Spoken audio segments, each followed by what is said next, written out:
बोलो जयकारा बोल मेरे श्री गुरु महाराज की जय। अमर ज्योति दर्शन। महात्मा सुखात्मानंद जी जो श्री द्वितीय पातशाही जी के समय शरणागत हुए, तन मन एवं पूर्ण निष्ठा से श्री दरबार की सेवा में संलग्न रहे। एक बार किसी सेवा कार्य के सिलसिले से 3-4 दिन के लिए कलकत्ता बंगाल गए। उस समय इनकी आयु लगभग 70 साल की थी।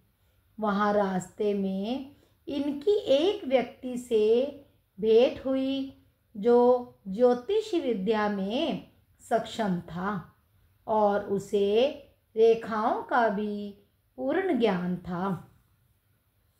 उसने महात्मा जी के मस्तक की रेखाओं को देखकर अनुमान लगाया तो पाया कि यह तो अपनी आयु पूरी कर चुके हैं और अब तो इनके कुछ ही श्वास शेष हैं।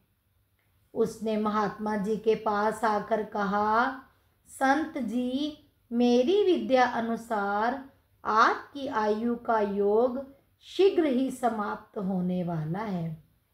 इस धरती पर आप कुछ ही दिन के मेहमान हैं।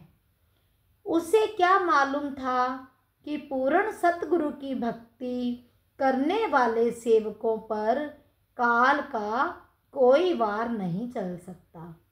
उनका जीवन मरण तो सतगुरु की मौज पर निर्भर होता है। परम संत श्री कबीर साहब जी अपनी वाणी में वर्णन करते हैं, दोहा, दात धनी याचे नहीं, सेव करे दिन रात, कहे कबीर ता सेव कही, काल करे नहीं घात।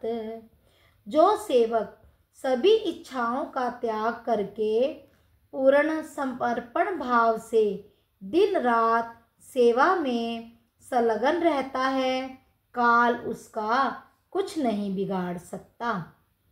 महात्मा जी ने विनम्र भाव से उत्तर दिया, जो मेरे सतगुरु को स्वीकार है, उनके आदेश के बिना काल मेरा बाल भी बांका नहीं कर सकता। इतना कहकर महात्मा जी ने वहाँ से प्रस्थान किया।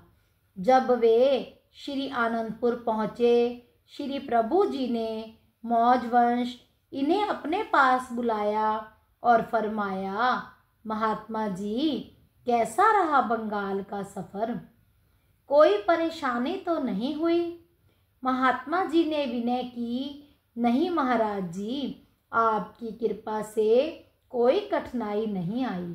श्री सतगुरुदाता दयाल जी ने फरमाया, महात्मा जी, कठिनाई तो आपको आ भी नहीं सकती।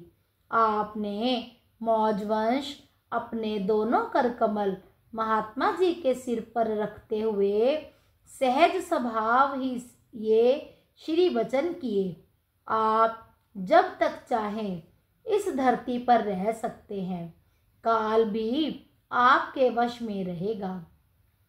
श्री परमहंस दयाल जी आपके साथ हैं।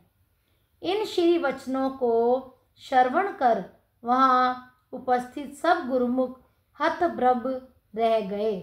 महाप्रभु जी के पावन आशीर्वाद के फलस्वरूप महात्मा जी 100 वर्ष की आयु से भी अधिक समय तक सेवा करते हुए श्री चरणों में लीन हो गए। बोलो जयकारा बोल मेरे श्री गुरु महाराज की जय।